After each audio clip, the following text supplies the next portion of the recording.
You're listening to the We Are Libertarians podcast network. Find all of our shows at wearelibertarians.com. For years, we've heard that artificial intelligence is going to put 50% of the workforce at least out of work. We're starting to see it. The screenwriters and the auto workers are striking, trying to hold their position in the coming revolution of artificial intelligence. What happens when a machine has an IQ of 300 and you are still stuck at 110? But, like me. So what does that mean? Does that mean that 50% of the workforce is going to be out of business? Are we all doomed? Will there be Skynet? Will the Terminator show up? Will it turn into a utopian where all these major companies will send us UBI and you'll get to spend all week with your kids and just perform art? It's probably none of this, and it'll probably look a lot different. So I had a practical conversation with one of my new favorite guests. This was such a fun conversation with a guy named Joe Gulesserian. He is the author of the Practical MBA on Economics, What They Do and Don't Teach You at Business School. He wrote this book, this 500-page book that is a sweeping look at economic history and the big changes in history. And he joins me to apply that to artificial intelligence. We're going to talk about the winners and the losers in terms of who's going to grow and who's going to be impacted, where are the positives, where are the negatives in terms of artificial intelligence. We can't ignore this subject. Artificial intelligence is already upending and changing everything. ChatGPT was a watershed moment, and it is only the beginning. So you need to hear this episode. You're going to learn a lot. And if you have comments, go to chrisspangle.com, leave them there. Please stay tuned right after these messages for my conversation with Joe Gulesserian. Lowe's knows how to help you get the most out of your store run. That's why members save more with MyLowe's Rewards. Earn points towards MyLowe's money on eligible purchases. Get access to member-only deals and free member gifts. Plus, unlock free standard shipping when you reach Silver Key status. So what are you waiting for? Join for free today. Lowe's. We help. You save. Loyalty program subject to terms and conditions. Details at lowes.com/terms. Subject to change. You know what's smart? Enjoying a fresh gourmet meal at home that you didn't have to cook. Meet Factor, your loophole in the laws of mealtime. Chef-crafted meals delivered with a tap, ready in just 2 minutes. You know what's even smarter? Treating yourself without cheating your goals. Factor is dietitian approved, chef prepared, and you plated. Pretty smart, huh? Refresh your routine and eat smart with Factor. Learn more at factormeals.com. This episode is brought to you by Shopify. Forget the frustration of picking commerce platforms when you switch your business to Shopify, the global commerce platform that supercharges your selling wherever you sell. With Shopify, you'll harness the same intuitive features, trusted apps, and powerful analytics used by the world's leading brands. Sign up today for your $1 per month trial period at shopify.com/tech, all lowercase. That's shopify.com/tech. We run on the value for value model here on the Chris Spangle Show and the We Are Libertarians podcast network. That means, do you get value out of the show? Do you learn something that helps you sound smarter when talking with your friends? Do you feel a little bit more connected to the world and inspired to do something a little bit differently? Well, then please give some value back. And the best way that you can do that is through our Patreon. You can go to supportcss.com or patreon.com/wearelibertarians, and you can join our Patreon.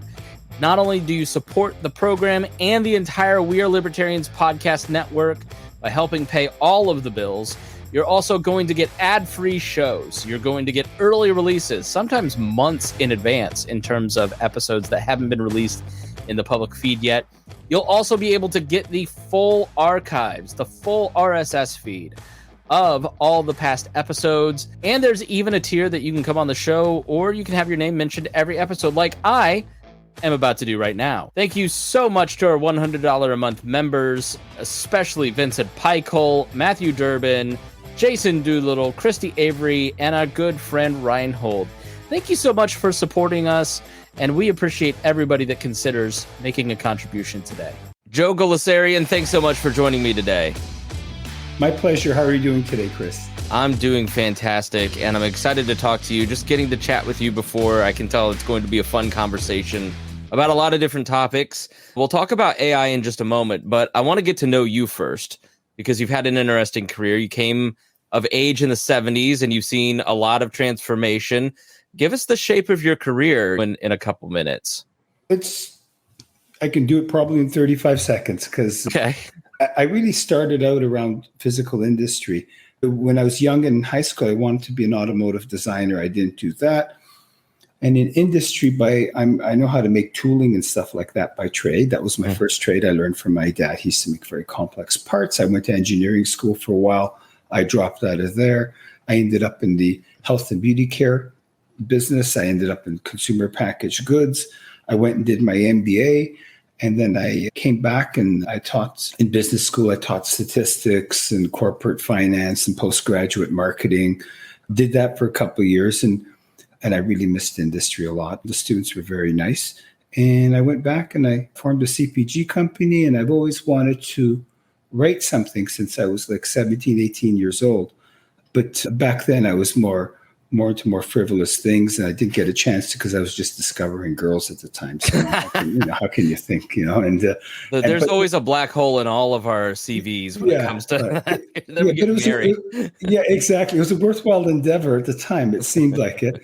And then, I wrote a book about 5 years ago, but then this one here, I got serious, and it was the Practical MBA on economics, what they do and don't teach you in business school, everything from Milton Friedman, the debasement of currency in Rome, and anything else you could think of. I take you through all the stock market crashes. I take you to the history of monetary policy.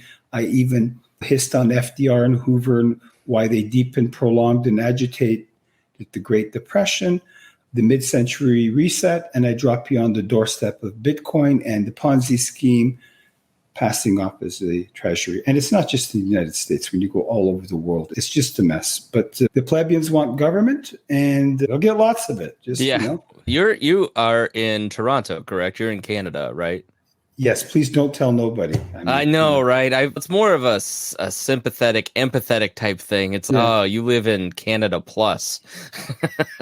I imagine is the business environment in Canada versus America, how different are those two? Because the American view of Canada, especially on the right, we always look at Canada and we're like, oh, you've got Justin Trudeau. It's basically communism.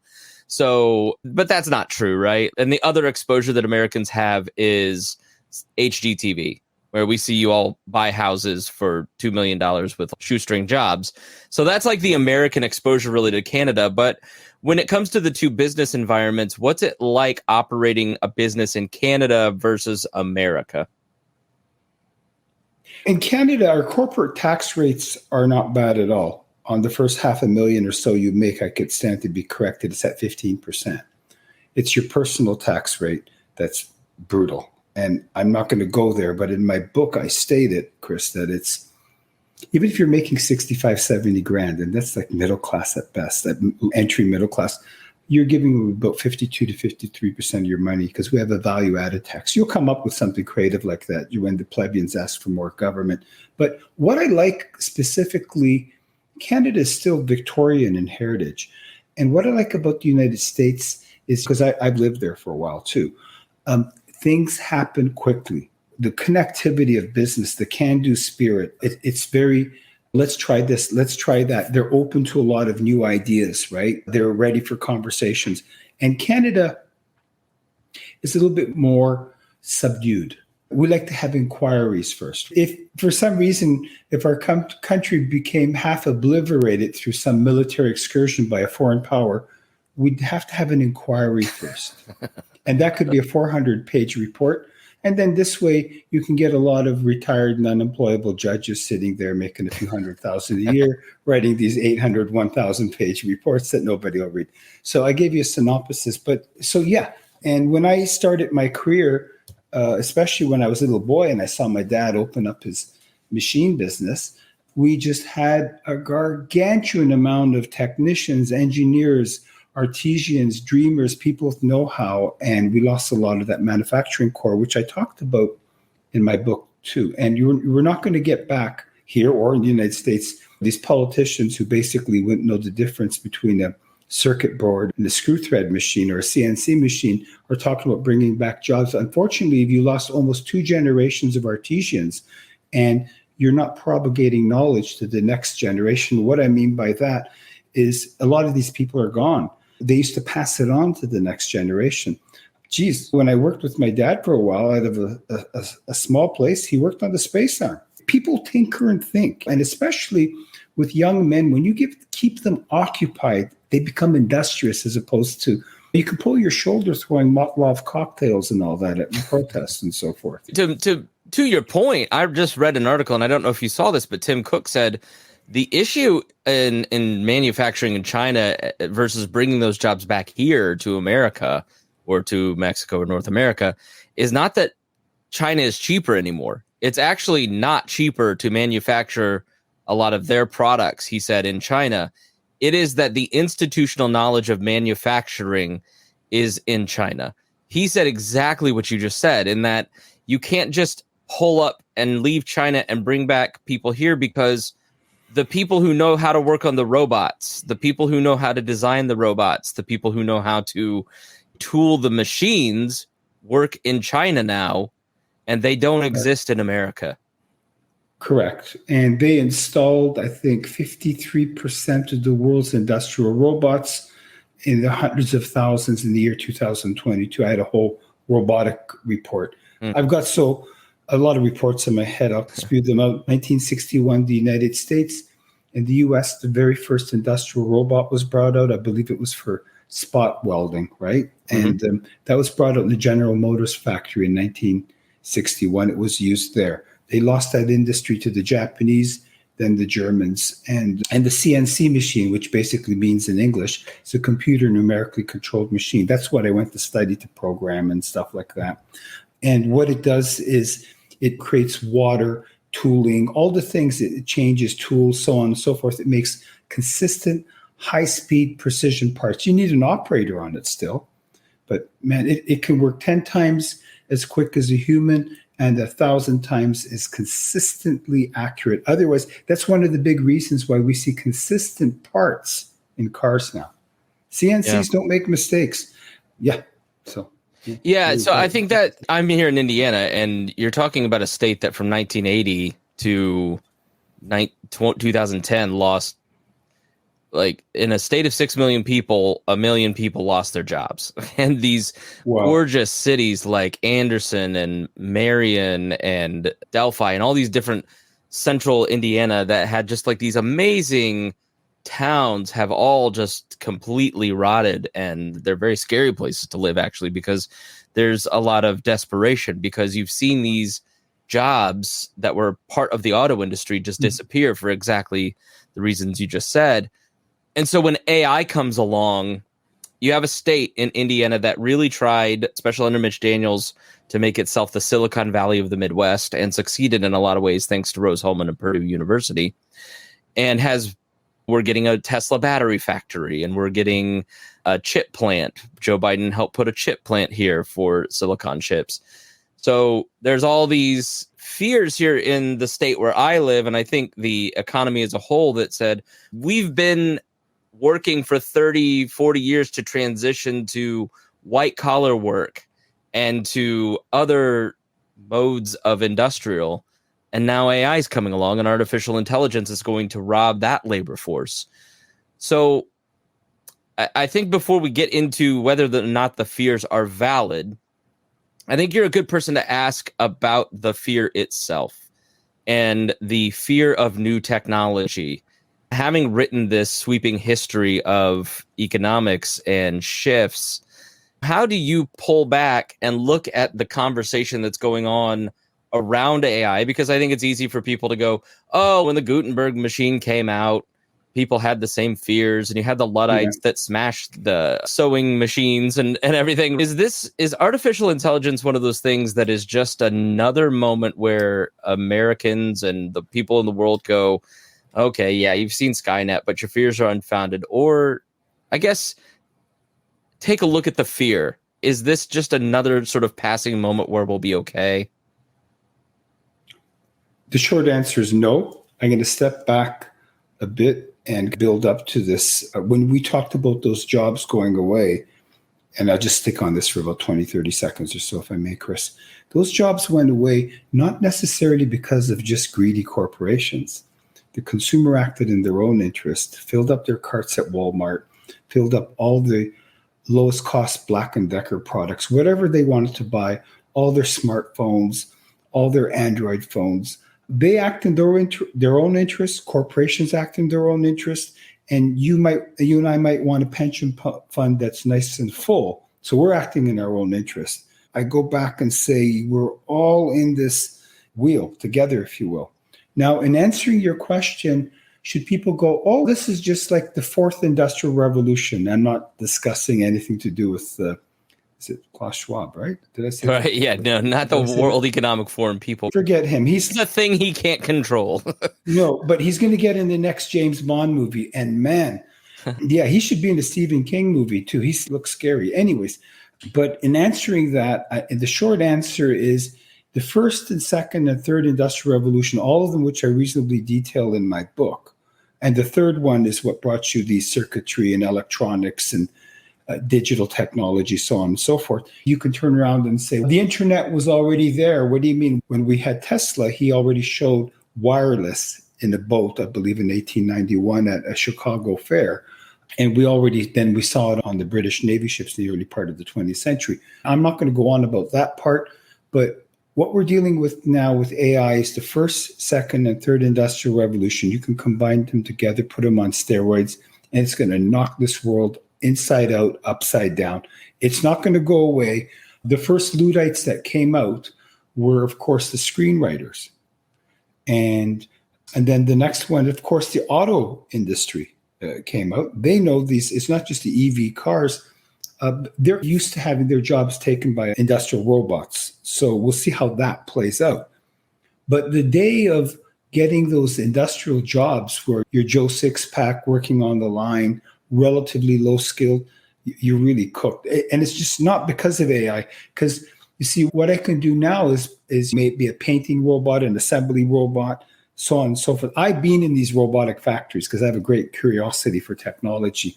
And one of my buddy's friends had a robotics company manufacturing here in Canada. I went in, it was just like, I just sat there for 4 hours and was just like in a kid in the candy store. And I've been in the Ford plant here in Canada too.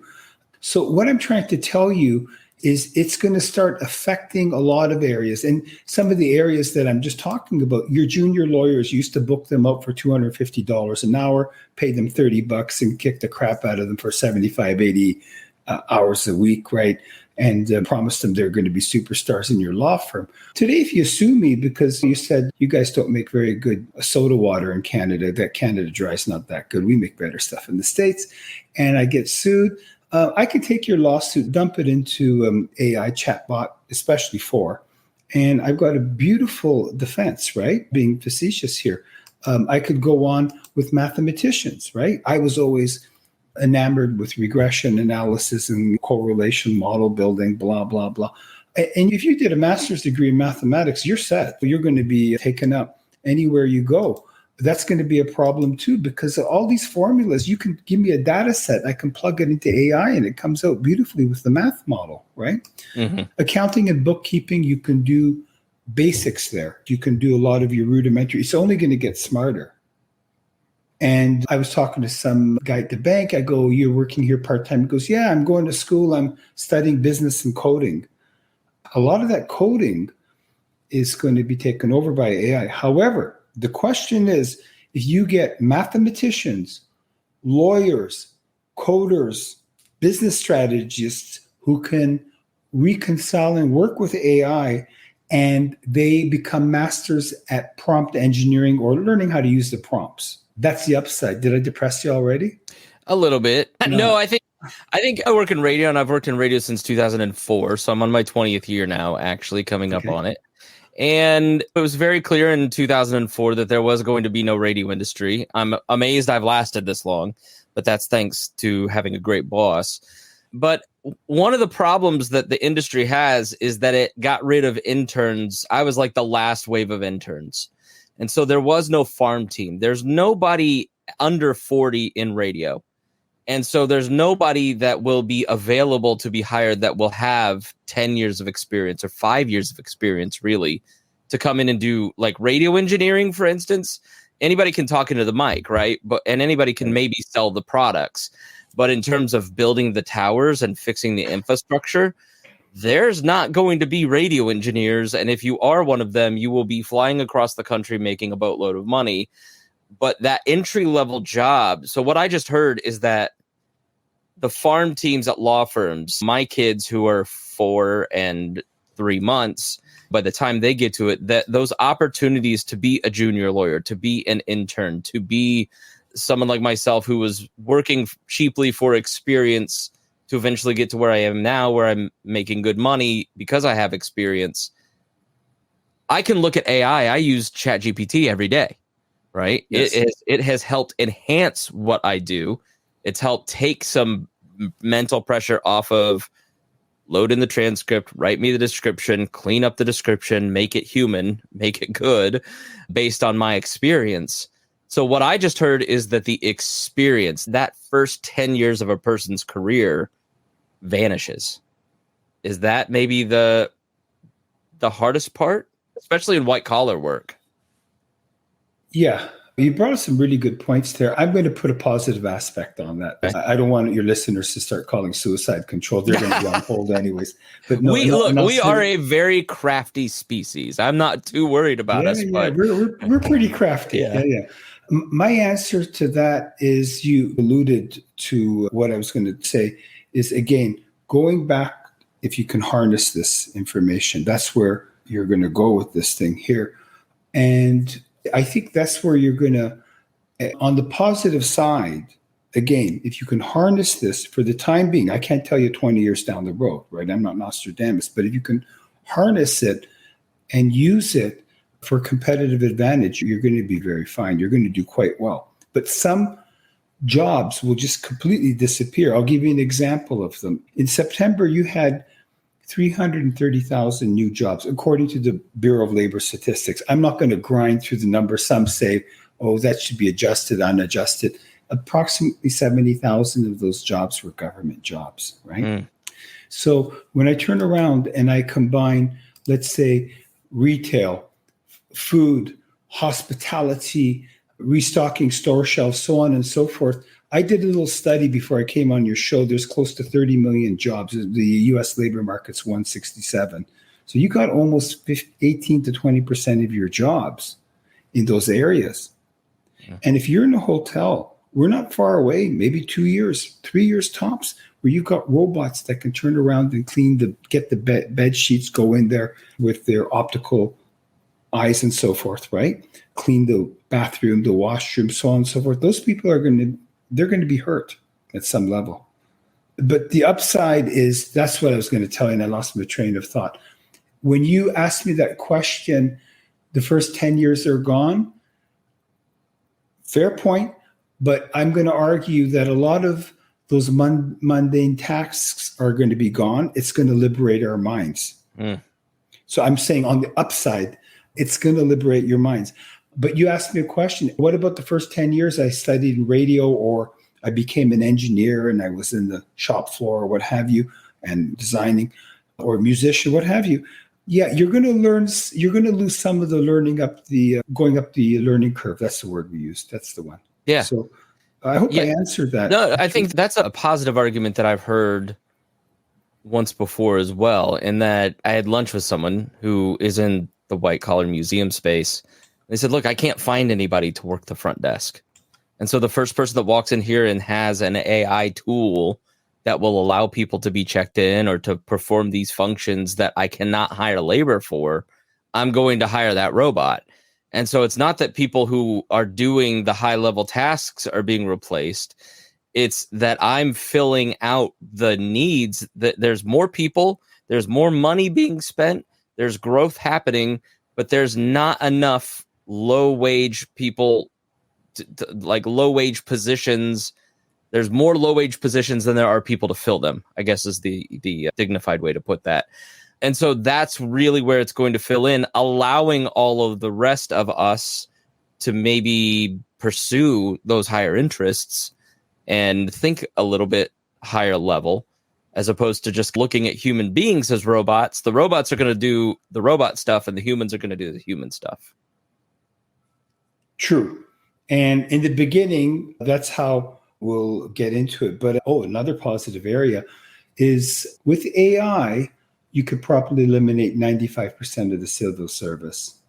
Oh, In the okay. next All 5 years. right. Very Yeah, good. so there's a positive side. If you can politically get that through You can. Congress or Parliament, and if you want to do that, I'll give you bleeding gauzes. I'll supply them. It's on the house, Band-Aids, so on and so forth. So that's the positive side. But and by that, you mean I got a parking ticket today for parking the wrong way on the street. Somebody wrote the ticket, and then I've got to pay some human being clerk. That could all be automated. That could be automated, and Uncle Sam, government in general, will be happy. Right. Yeah. After all, they're still stealing my $20. Okay. Yeah. What can I say? Taxation, government, racketeering. You tell me the difference. Taxation, government, racketeering. You tell in whatever order. And anyways, I'll keep my personal views aside here. You'll get an earful of me if you read the book. But in essence, so in the beginning, yes, if you, again, understand the prompts, you don't have to be an engineer, just understand the prompts. For example, I'll give you an example. They go, I'm telling you right now, artists are finished.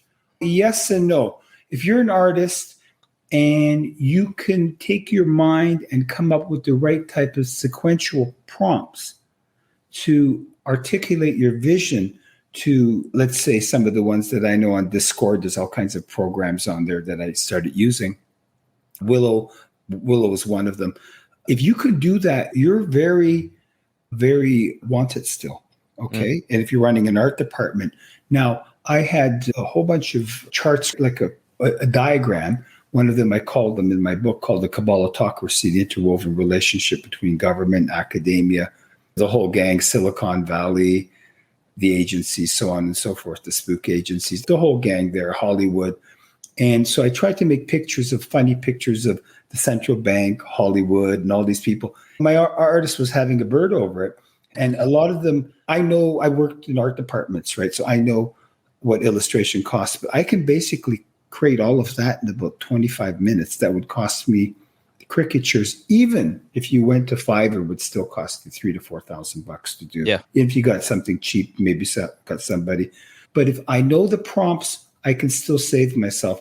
But you've got a very great point. I'm going to have to think about that. What happens to your learning curve the first 5 to 10 years on the job? Yeah.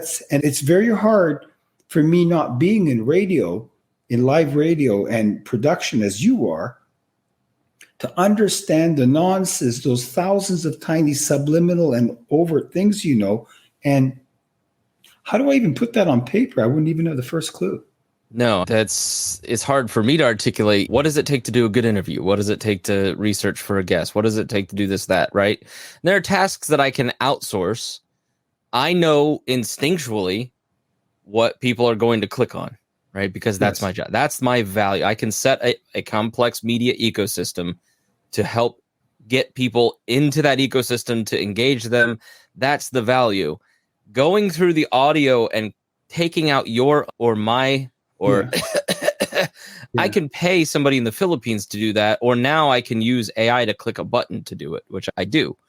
And that unfortunately eliminates the need for me to find somebody who's maybe in college or out of college to come in and to teach them how to use Adobe Audition to edit. And then along the way, they are interested in the subject. They're asking me questions. Here's how you do it. They're starting podcasts. But I do think some of that knowledge has shifted now. Instead of me doing it one-on-one, I have a podcast called Podcasting and Platforms where I teach people that. So now I'm earning income by, I don't want to say weaponizing the knowledge, but expanding the base of people that I'm talking to, because my time is freed up from basic editing to then go do more content and teach more people on a broader scale. So that may be along the lines of exactly what you're saying, is that I was in a podcast editors group and somebody, their people found out about this AI tool that I use called Descript, where I click the button and it removes the ums, and their client said, what do I need you for? I just figured out what you're doing. And he's like, that's not what I'm doing. I'm doing a bunch of other stuff that you're not going to see. They're like, I'm just going to cancel the contract. So it just set off this panic in this editors group. And I made the point that I can go to the YMCA to lift weights by myself, but I need to pay a personal trainer to do it. I have to have a human touch to have that other piece of experience because they have knowledge and they have accountability that I don't have on my own, right? So I think so you take that, gyms are open and gyms are able to be gone to for $10, but are you really going to get the best experience compared to hiring a personal trainer? And that's what everybody said. Like, this happened to me, and guess what? They were back in 3 weeks because there's a human element to it that even though that low level function is gone, there's the coaching part, there's the accountability part, there's the human aspect that a robot's just not ever going to give you. And so that made me feel better. But then again, I start thinking about Skynet and what happens 20 years from now when it's all smarter than us. I don't know. I look at it and I'm on the more hopeful side like you, where people can maybe have more time freed up. But I do think that transition is going to be pretty rough. And I think a lot of white collar people, I'm 40. I graduated in high school in 2001, right after the 9/11 crash. We all graduated college in the 2008 crash. It's just like there's never been a moment where you can get caught up and your wages are always stuck because there was some global reason why, people my age I think it's like my grandparents who were raised in the Depression, giving us a better focus on the human elements of life as opposed to the monetary. But it just feels like, man, I'm finally getting to my prime earning years at this skill. And now this robot's going to come in and just kick me in the teeth. This sucks. I understand it. In defense of you, my sales hat's coming on. Here's how I do a pitch if I was you. This is maybe I should have please. On camera. Very quickly, I understand, Joe.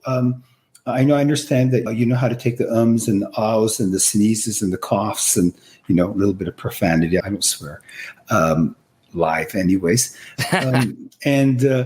That's fine. So, Joe, do you want to talk about your book? Do you want to promote your book? Do you want to talk about AI for competitive advantage? Do you want to talk about the future of AI? Or do you want to go in the weeds and get yourself stuck in the weeds and lose your big picture? That's my pitch. And Joe, if you want to sit there and do it all yourself and you can go get a book called Audio for Dummies, and if that makes you feel empowered. But what about the message you have? You might be a musician, a technician, an engineer, a political podcaster, whatever you're podcasting. So I get you out of the weeds, man. Get your head out of the weeds. And it's all less money now. And don't worry about it. And let you stick to and I'll stick to my knitting. No, I love it. I think that's great. It's a pitch. So no salesman will call. What verticals do you think are going to be most affected over the next decade? Negatively or positively? Yeah. Negatively. Let's start negatively and then we'll end positively. Okay, we'll go negative. We went through the mathematicians, coders. Some authors will be negatively affected as well. It'll be a question of, I think you'll have integrated media books. In other words, people want to visually be integrated too. But reading still impregnates your mind, like it really goes in deep. So yeah, authors are going to come up against it. A good example is when I wrote my new book, I needed a list of all the acquisitions that Facebook and Mark Zuckerberg made, because I was writing an area called the 10 greatest entrepreneurs of all time. I can't tell you, just like the Riddler, I can't tell you till you visit Gotham City. And I go, what are the list of acquisitions? In the old days, I'd go through that Google site, this Google site, so on and so forth, put it on AI chatbot, and boom, it's done, a GPT. So the other areas is translators. I'll give you an example. I do business in Latin America or die trying. I've been down there a lot. So I have a guy, of course, he's in Central America, and of course, he's my business development manager there, and he's fluent in Spanish, and I had to take a complete presentation and translate the Spanish. And I go, Guillermo, what do you think? He goes, this is really good. I'm doing one into another language, right? Because my brands are in different languages, right? I'm doing one tonight or tomorrow for another language, and I run it by them, and it looks good, right? And that brings me to editors. When I have to edit my book for content, for grammaticals and all that, you don't want to be cleaning up my grammaticals. It's like tales from the crypt. When I was in school, I thought that was just stuff that I didn't have to interest myself in. But I run that through AI too. So it's going to hit editors at one point too, right? And finally, those are some of the ones. The auto assembly is one. A lot of testing and fail-safe systems. In engineering, that's going to be done all by AI. Already is. CAD/CAM used to do it before computer automated design and computer automated manufacturing systems. That's going to change. But I want to give you one because I was reading something about Walmart. Okay, you show a picture of your background or your room and what have you. We'll move the room around there, so on and so forth. So you show a picture of your room, and then you'll turn around and say, I have $800 to spend, and I want my room to look modern. Can you please let me know what I can buy? Put it into my room and decorate it for me. My budget's $800. Click. Bang, it's going to be all in there. Right? Fascinating. Yeah, that is fascinating. And that stuff's like really funky, right? And so AI is going to take some people away from more important tasks, and that is by tapping all day on Instagram and Twitter and so forth and so on and so forth. I try not going to the foxhole there. Oh, please, you're telling me that this is going to create more time for social media? That's not good. Yeah. Let me give you another now, on the positive side, I gave you interior decorators. On the positive side, the possibility of a 3.5 day work week could evolve. Because you become we're both admitting to each other we're much more efficient. But let me give you, I got to go dystopian. It's just, I don't know what happened to you. I wasn't like this as a kid. It's just getting happy and worse when I get older. But let me give you an example. Let's pretend that corporations become so efficient in their processes, procedures, their systems. You've got humans in there. And what would you do if AI starts learning at AI level 3 and 4? They can self-teach themselves. And what happens when they're smarter than us and our minds are become relatively obsolete? So corporations want to create as much money as they possibly can. So now you've laid off. AI has caused, I'm being a little bit what ifs here, in the next 10 years, 70% of the workforce is obsolete. What are you going to do? And then in 20 years, 90% is obsolete. So what's going to happen is, much like Sweden, it's going to be reversed from Sweden. In Sweden, they tax people a lot, but they don't have to pay for anything, and corporations get low tax rates. It's just their system. Call it what you will. What happens, because the government exists so you pit the very wealthy against the poor while they take all their donor money from the wealthy. But that's just, okay. So we won't go there. So what happens is corporations will become multi-trillion-dollar profitable corporations that make profit, right? So when they become profitable and we don't have jobs, 70% of us, what do? That's when we introduce the next great thing, and that's going to be universal basic income. I'm not an advocate of that. And then what you do is you give people UBI, you keep them relatively happy, you bring them out of the house 4 years to act like complete savages about what party I'm going to vote for, basically. Tyrant number 1, tyrant number 2, tyrant number 3, pick your door. Just, what was that? I think it was that Canadian guy actually did it. Let's make a deal. Which Monty Hall. I think he's from actually Winnipeg in Canada. And so you keep them nice and docile like that. You let them have free Netflix. You let them have free MMA. So just like the Roman Colosseum, you see all the blood that beat the hell out of them. And hockey's best fights, and the guy's lost his teeth and all that. And have you seen Idiocracy? No, I'd like to see. Let me write you that need down. to write down Idiocracy and watch it, because that's basically what it is. You're describing Idiocracy without having seen it, but it's a very funny movie that basically everything's free, and it's a dystopian future where they think plants crave electrolytes because electrolytes are good. So they've killed all their crop. Anyways, you'll see it. It's really good. But yeah, I could see that where all of a sudden you're almost creating an argument that I have seen from some of the alt-right people, is that AI is good because it will strengthen the traditional family. Because now all of a sudden people aren't working all of the time. They have more time to devote to their family. There's a bunch of different groups that were satisfied by that scenario. Leftists, anybody who's against corporations, they're not happy. Well, but I think that 3-day work week, man, having 4 days right now would be great. Having an extra day to devote to the other stuff that I'm passionate about would make me a lot happier. In my case, I don't think my father or mother would want to have seen me hanging around too long with them in my younger version of myself, okay, on that. But I'm going to go back to the corporation for a second. They're making trillions of dollars. And in economics, we have this term called, in the British way where I learned, is perfect competition, pure competition. I'm not getting technical. That just means when products become homogenized, when they go into hyper competitions. So these corporations I'm taxing, I'm pulling the money out, giving the plebeians UBIs so they don't howl, because you don't want them barking and howling. Just give them some money. They'll go away for a while, and then give them more candies during election time. This is how things work, and even better than before. I'm giving government great ideas, but what happens if these companies go into hyper competition and they're making razor thin margins? And what is government and the UBI class going to live off? So that could send you to social unrest. I'm so depressed. I think I'm going to make a phone call. Hang on. But, I've got some future jobs for you. Because here's my hesitation with that whole scenario is I remember during the Obama administration how all truckers were just out of work. It was over. Truckers, you're done, and they can't get the stupid thing to work. So I'm always a little hesitant. But yeah, who do you think will be best suited to benefit? What industries, what workers will benefit from AI? I went to see my cousin in Cape Cod in the summer, and I go, if I was 19 years old again, you know what I do? And 20, he goes, Joe, you can't have a replay. And he's got a very Bostonian accent. Anyways, so what I'm going to tell you, if I had a replay, here's what I do. I would probably study algorithmic engineering or technical stuff. The 4-year degree, hasta la vista, pardon my Spanish, right?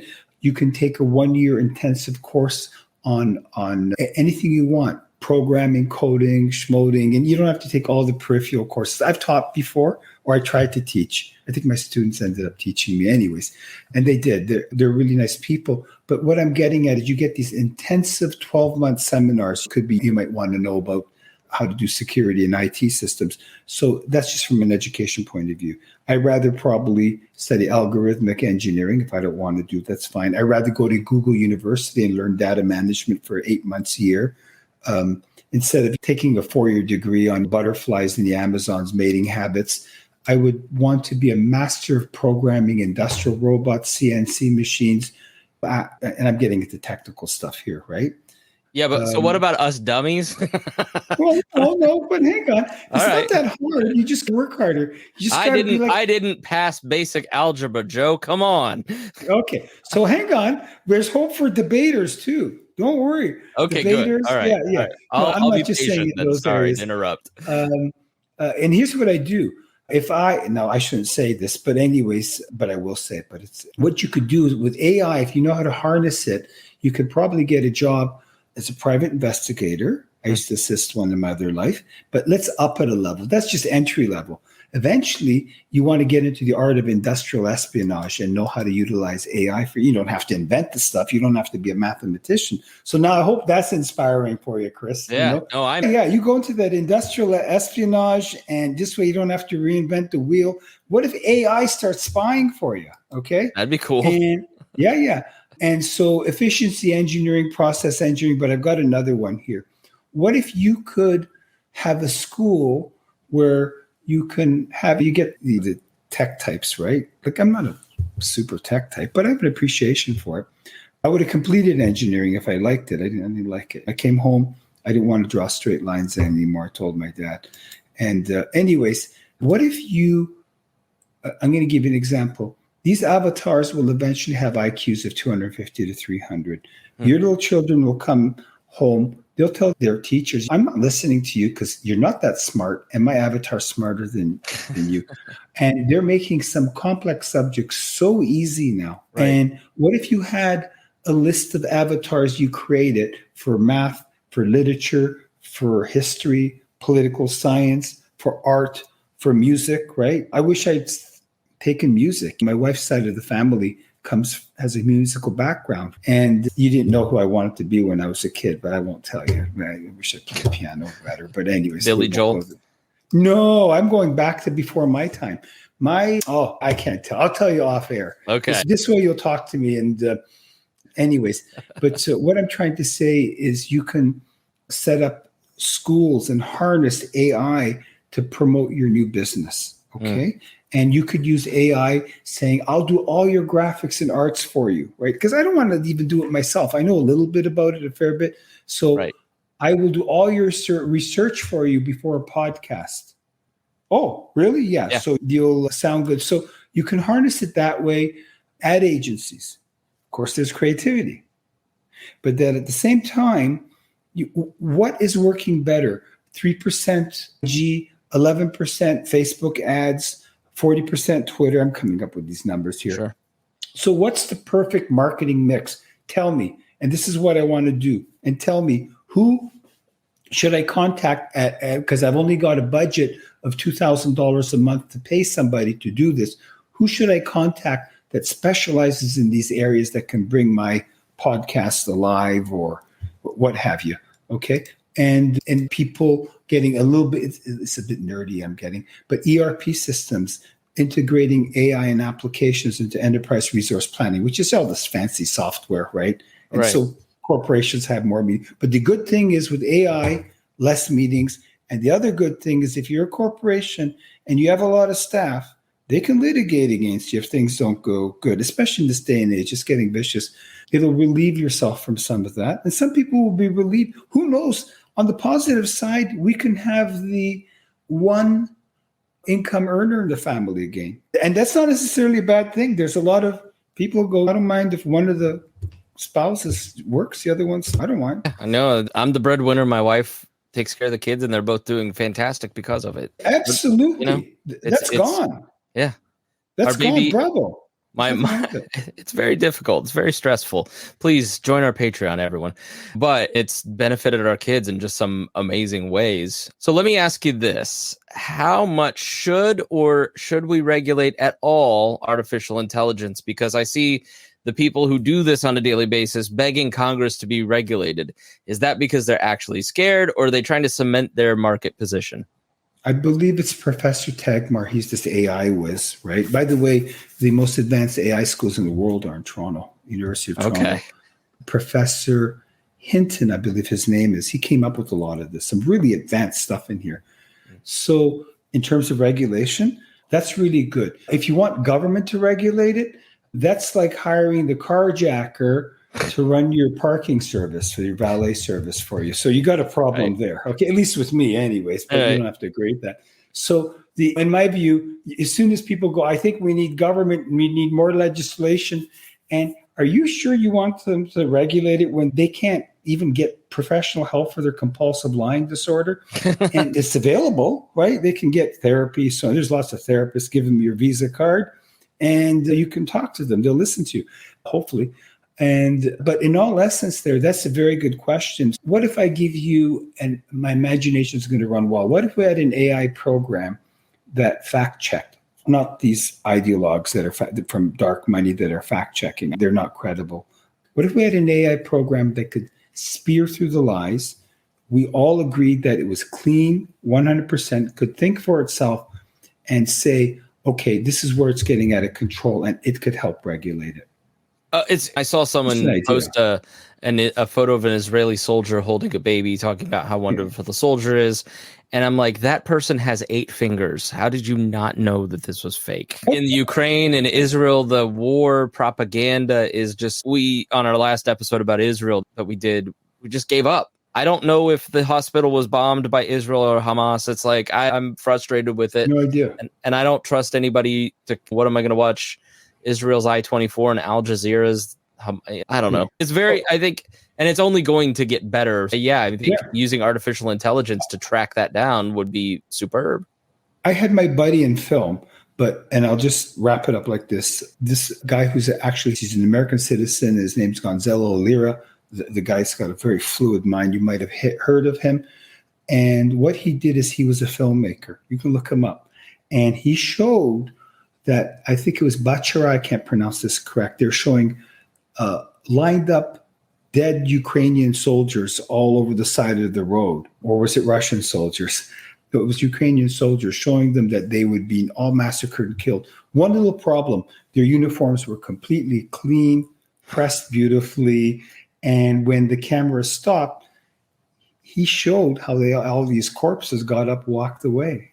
CNN did one in Israel where there was some bombing by one of the sides, and they told the reporter, "Get down, we'll start rolling the film." So, and I know what you're saying. When I grew up, and I've said it before, Peter Jennings, Walter Cronkite, even who's retired now, is so many of the broadcasters, you didn't know who their political party was. They never, like Lloyd Robertson in Canada, they were not openly ideologues, right? They reported the news.